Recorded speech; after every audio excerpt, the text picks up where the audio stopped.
தாயுமானவர் திட்டத்தை முதலமைச்சர் மு.க.ஸ்டாலின் இன்று தொடங்கி வைக்க உள்ள நிலையில் திட்டம் குறித்தும் திட்டத்தின் பயன்பாடு குறித்தும் முதலமைச்சர் வெளியிட்டுள்ள வீடியோ காட்சியை தற்போது பார்க்கலாம். வணக்கம்.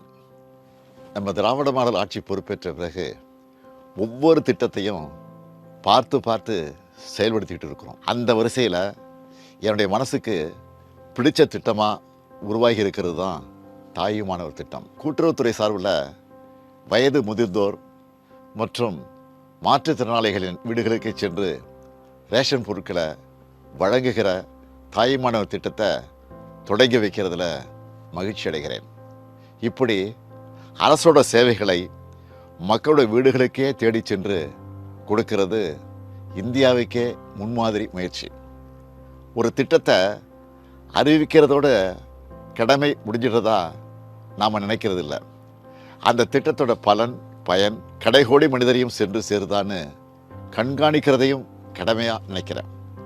அப்படி வயது முதிர்ந்தோரும் மாற்றுத்திறனாளிகளும் ரேஷன் கடைகளுக்கு போய் பொருட்களை வாங்குறதுல ஏற்படுகிற சிரமத்தை உணர்ந்து இந்த திட்டத்தை உருவாக்கி இருக்கிறோம். இந்த திட்டத்தை 34,809 நியாய விலை கடைகளில் செயல்படுத்த போகிறோம்.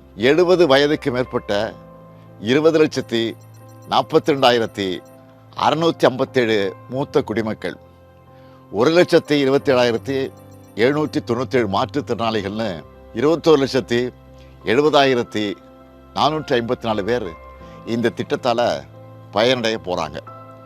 ஒவ்வொரு மாதமும் 2வது சனிக்கிழமை மற்றும் ஞாயிற்றுக்கிழமைகளில் குடிமைப் பொருட்கள் உங்கள் வீடு தேடி வந்துடும். இதுக்காக கூட்டுறவுத்துறைக்கு ஆக போகிற 30,14 லட்சம் ரூபாயை கூடுதல் செலவாக கருதாமல் மக்களுக்கு செய்கிற உயிர்காக்கும் கடமையாக நாங்கள் நினைக்கிறோம். இது கூட்டுறவுத்துறையோட மிகப்பெரிய சேவை. அந்த துறை அதிகாரிகள், அலுவலர்கள், கடை விற்பனையாளர்கள் செய்ய போகிற மிகப்பெரிய கடமை. தமிழ்நாடு முழுக்க 37,328 நியாய விலை கடைகள் இருக்குது. இதில் கடந்த 4 ஆண்டுகளை மட்டும் 2,394 புதிய நியாய விலை கடைகளை திறந்திருக்கிறோம். தலைவர் கலைஞர் வழியில் இந்த நியாய விலை கடைகளை நாம் முறையாக சிறப்பாக நடத்துறதுனால தான் தமிழ்நாடு இன்னைக்கு பட்டினிச்சாவி இல்லாத மாநிலமாக இருக்குது. இந்த ரேஷன் கடைகளோட பயன்பாட்டை இன்னும் எளிமையாக்க முயற்சிகள் எடுத்திருக்கிறோம்.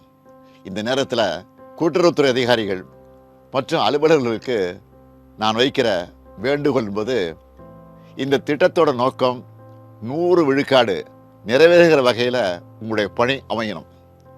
உங்களை எதிர்பார்த்து காத்திருக்கிற முதியவர்களும் மாற்றுத்திறனாளிகளுக்கும் மனம் குளிர்கிற வகையில் நீங்கள் கனிவாக நடந்துக்கணும். நீங்கள் வாங்குகிற நல்ல பெயர்தான் ஆட்சிக்கு கிடைக்கிற பாராட்டு. நன்றி, வணக்கம். நலம் காக்கும் ஸ்டாலின் கட்டணமில்லா மருத்துவ சேவைகள். உங்கள் குடும்பத்தின் நலன் அரசின் பொறுப்பு.